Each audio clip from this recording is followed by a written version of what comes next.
ओडिशा के राज्यपाल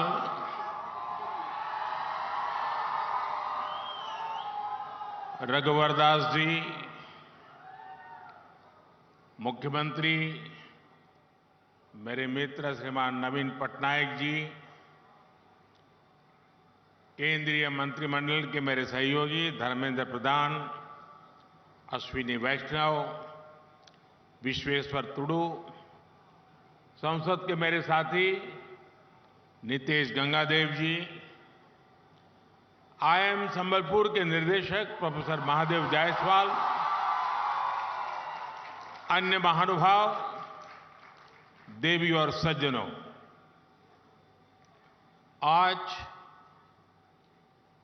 ओडिशा की विकास यात्रा के लिए बहुत ही अहम दिन है। मैं ओडिशा के लोगों को करीब 70,000 करोड़ रुपए के इन विकास प्रोजेक्ट्स के लिए बहुत बहुत बधाई देता हूं।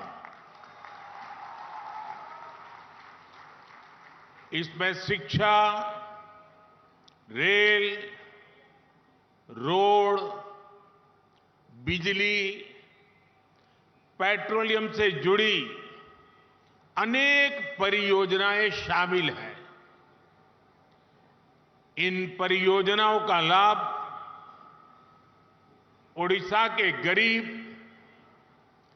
मजदूर, कर्मचारी, दुकानदार, व्यापारी, किसान यानी समाज के सब वर्गों को इसका लाभ होगा।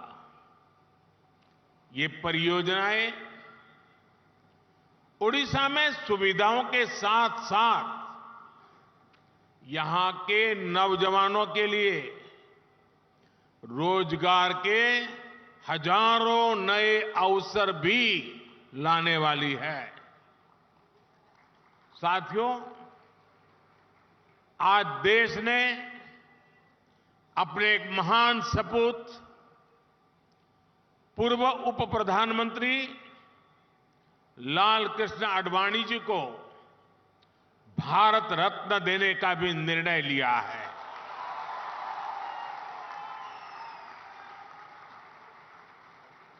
भारत के उप प्रधानमंत्री, गृह मंत्री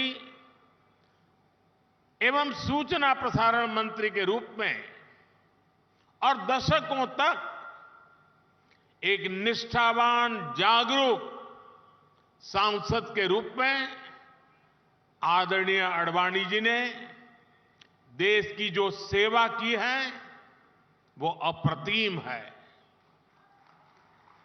आडवाणी जी का ये सम्मान इस बात का प्रतीक है कि राष्ट्र की सेवा में अपना जीवन खपाने वालों को राष्ट्र कभी भुलाता नहीं है। मेरा सौभाग्य रहा कि लाल कृष्ण आडवाणी जी का स्नेह, उनका मार्गदर्शन मुझे निरंतर मिलता रहा है। मैं आदरणीय आडवाणी जी के दीर्घायु होने की कामना करता हूं और उन्हें ओडिशा की इस महान धरती से समस्त देशवासियों की तरफ से बहुत बहुत बधाई देता हूं। साथियों, हमने ओडिशा को शिक्षा का, कौशल विकास का एक महत्वपूर्ण केंद्र बनाने के लिए निरंतर प्रयास किए हैं। बीते दशक में ओडिशा को जो आधुनिक संस्थान मिले हैं, शिक्षा संस्थान मिले हैं, वो यहां के युवाओं का भाग्य बदल रहे हैं। आईसर ब्रह्मपुर हो या भुवनेश्वर का इंस्टीट्यूट ऑफ केमिकल टेक्नोलॉजी, ऐसे अनेक संस्थान यहां स्थापित किए गए हैं। अब आईआईएम संबलपुर भी मैनेजमेंट के आधुनिक संस्थान के रूप में ओडिशा की भूमिका को और सशक्त कर रहा है।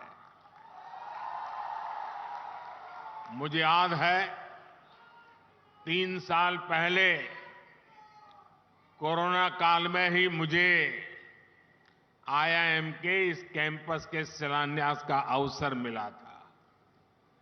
अनेक रुकावटों के बावजूद अब ये शानदार कैंपस बनकर तैयार है और आप लोगों का जो उत्साह मैं देख रहा हूं ना, उसे मुझे लगता है कि कैंपस आपको कितना प्यारा लग रहा है। मैं इसके निर्माण से जुड़े सभी साथियों की प्रशंसा करता हूं।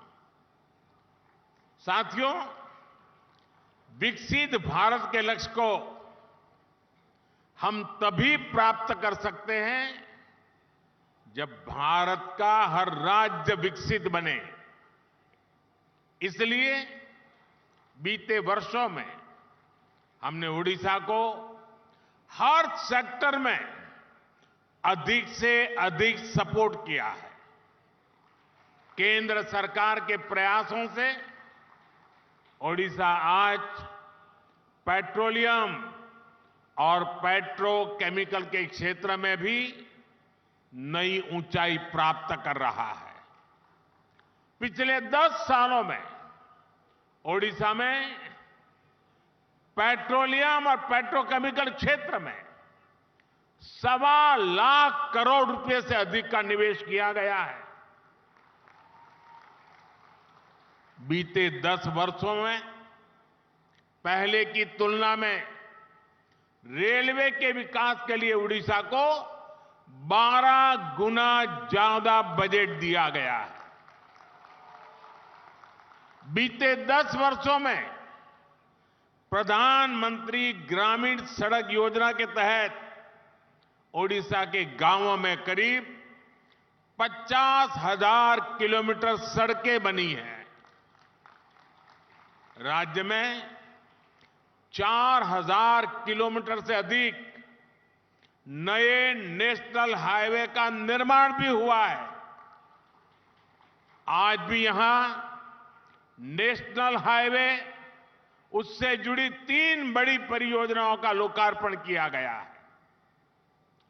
इन प्रोजेक्ट से झारखंड और ओडिशा के बीच इंटर स्टेट कनेक्टिविटी बढ़ेगी और यात्रा की दूरी भी कम होगी। ये क्षेत्र खनन, बिजली और इस्पात उद्योग की संभावनाओं के लिए जाना जाता है। इस नई कनेक्टिविटी से इस पूरे क्षेत्र में नए उद्योगों के लिए संभावनाएं बनेगी, रोजगार के हजारों नए अवसर बनेंगे। आज संबलपुर तालचेर रेलखंड का दोहरीकरण, जार तरभा से सोनपुर सेक्शन तक नई रेल लाइन का भी शुभारंभ हो रहा है। पूरी सोनपुर एक्सप्रेस से सुबर्णपुर जिला, यानी हमारा सोनपुर जिला आज रेल कनेक्टिविटी से जुड़ रहा है। इससे श्रद्धालुओं के लिए भगवान जगन्नाथ का दर्शन करना और आसान हो जाएगा। ओडिशा के हर परिवार को पर्याप्त और सस्ती बिजली मिले, इसके लिए हम निरंतर प्रयासरत हैं। आज जिन सुपर क्रिटिकल और ultra super critical thermal plants का उद्घाटन यहां हुआ है, उनका लक्ष्य भी यही है। भाई और बहनों, बीते 10 वर्षों में केंद्र सरकार ने जो नीतियां बनाई है, उनका उड़ीसा को बहुत अधिक फायदा हुआ है। हमने खनन के क्षेत्र में जो नए रिफॉर्म किए हैं, ओडिशा उसका बहुत बड़ा लाभार्थी रहा। खनन नीति में बदलाव के बाद ओडिशा की आय में 10 गुना की वृद्धि हुई है। पहले खनिज उत्पादन का लाभ उन क्षेत्रों और राज्यों को उतना ही मिल पाता था जहां से खनन होता है। हमने इस नीति को भी बदला। केंद्र की भाजपा सरकार ने डिस्ट्रिक्ट मिनरल फाउंडेशन का गठन किया। इसे खनिज से हुई आय का एक हिस्सा उसी क्षेत्र में विकास के लिए लगाना सुनिश्चित हुआ। इससे भी ओडिशा को अब तक करीब करीब 25,000 करोड़ रुपए से अधिक मिल चुके हैं। ये पैसा जिस क्षेत्र में खनन हो रहा है वहां के लोगों के कल्याण के काम आ रहा है। मैं ओडिशा की जनता को आश्वस्त करता हूं कि केंद्र सरकार इसी समर्पित भाव से ओडिशा के विकास के लिए काम करती रहेगी।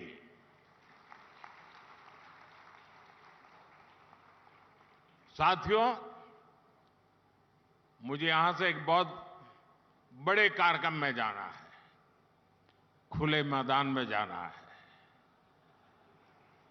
तो वहां मिजाज भी कुछ और होता है। तो मैं यहां लंबा समय आपका नहीं लेता हूं, लेकिन वहां मैं जरा अधिक समय लेकर के काफी बातें करूंगा। 15 मिनट के बाद उस कार्यक्रम में पहुंचूंगा। एक बार फिर आप सभी को विकास कार्यों के लिए मैं बहुत बहुत बधाई देता हूं और मेरे युवा साथियों को विशेष बधाई। बहुत बहुत धन्यवाद।